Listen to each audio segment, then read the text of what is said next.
different from some of my childhood. It's a matter of public record that I was born at 4 minutes before midnight on Friday, July 13th, 1950, in Beaumont, Texas. And that's only important because the doctor asked my mother, would you like me to change the time? Would you like me to add the 4 minutes in and he can be born on Saturday the 14th? Now, there have been many times in my life when sheer luck has interplayed one way or the other. And I've often wondered if she had said yes, would each of those times gone differently? But it's also a matter of record that I've never been back to the town of Beaumont, Texas. I did go, though, every summer of my childhood to the area of Austin, a little town called Lockhart. Every year, as soon as the last of the fruit was done in the orchard, my mother would pack my brothers and I off, and we would go first to Austin to visit my grandfather and grandmother, and then out to Lockhart, to the ranch, my Uncle Tony Ranch. And I have wonderful memories of many things that happened there. A boy growing up, with his boy cousins.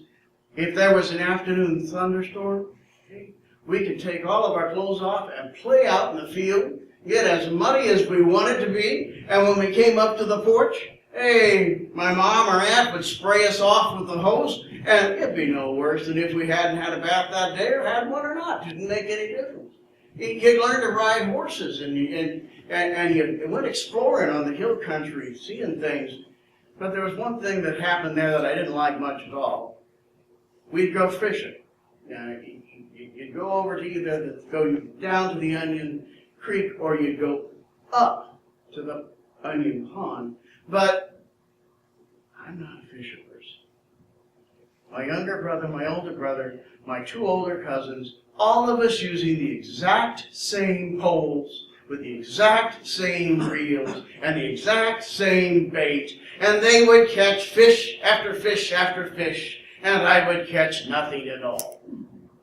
And so I got to where I didn't want to go fishing, and one day they said they were going fishing. I said, I'll stay here today. I'll hang around the house. They looked at me a bit strange, but they went off to do what they were going to do, and I kept thinking, what they do? And I thought, there's that rock. Yeah, if you've never seen the hill countries of Texas, you've got all sorts of small hills coming up. Some of them have pecan trees on them. Some of them have grass on them. And some of them is just rough pieces of stone. There was one of those that had a chunk at the top that seemed like it might be ready to break off.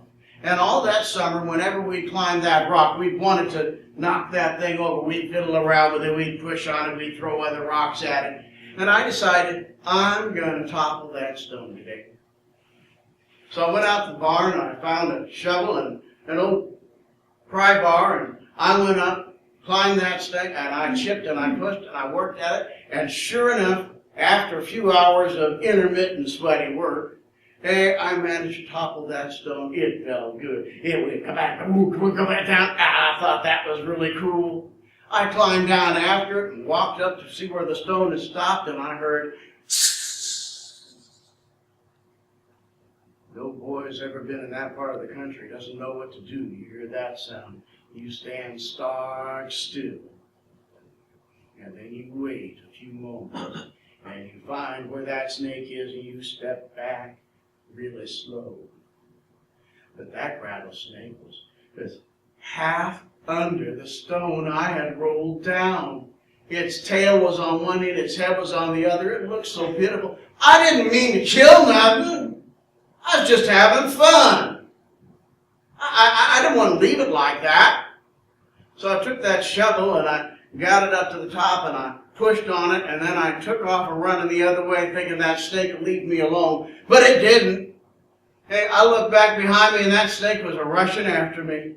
I didn't know what to do. I went fast as I could. I was only about 8 or 9. I couldn't run very fast, but nonetheless, that snake was a whole lot faster than me. I got up close to the porch, and I thought, I'm a goner, because it was right beside me. It wrapped itself around my leg, and it rolled itself up across my pants and crawled up and wrapped around my neck and put its head on my velvet and began to rub on me.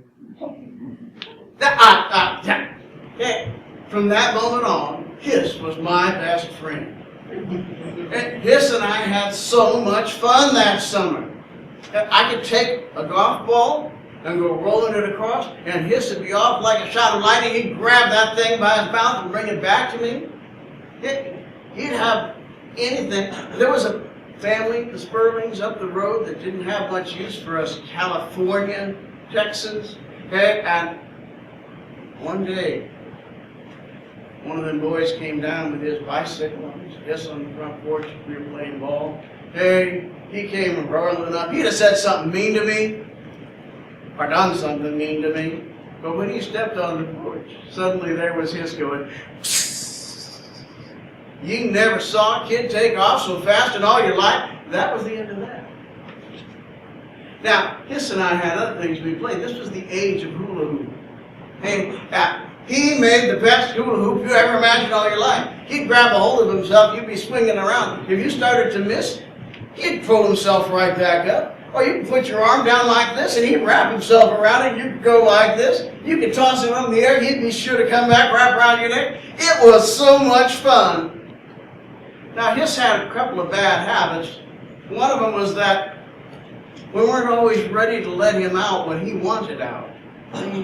And so he'd take a hold of the bottom of the screen door with his fangs and he'd push his way out and go sliding out and topping, whatever. Okay?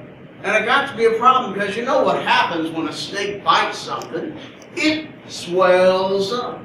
Well, that there door got so swollen up, it wouldn't close right. And Uncle Tom said, that ain't going to do, Ryan. You got to do something about that. Hey, we'll take that screen door down. This is what you're going to do. You're going to put the turpentine on it. Spread that turpentine on it nice and thick. And I'll plane off some of it, and we'll get the door fitting right nice again. Well, I spread that turpentine on it, and he planed a bit. But you know what happens when you put turpentine on stuff? It pulls things up. Well, it just pulled that poison right out of that wood. The wood swelled. That wasn't swelled up no more. We put the screen door up. There's a gap there about that size. Then Hiss could go in and out however he wanted. Hiss had one more bad habit, though. He'd lie out by the road. Now, there weren't much traffic near my uncle's ranch, but every once in a while, a truck or a car would go by. And what it did, Hiss would wait right beside the road. He'd spring up. He'd put his things into the side of that tire as it went by. He'd spin around once. He'd let himself go. He'd make himself into a hoop, and he'd go flying down the road. It was something to see, but I kept saying to him, Hiss, you can't do this. You can't do this. It's dangerous. You got to stop this. But he wouldn't listen to me. Finally, it happened. There was a squeal of brakes, and hey, car rolled on by, and hey, I went out there, and there he was. My best friend Hiss, my pal, lying in the middle of the road, flat as a pancake. He was just a lion there, I tell you. He was a lion there like I've been a lion to you.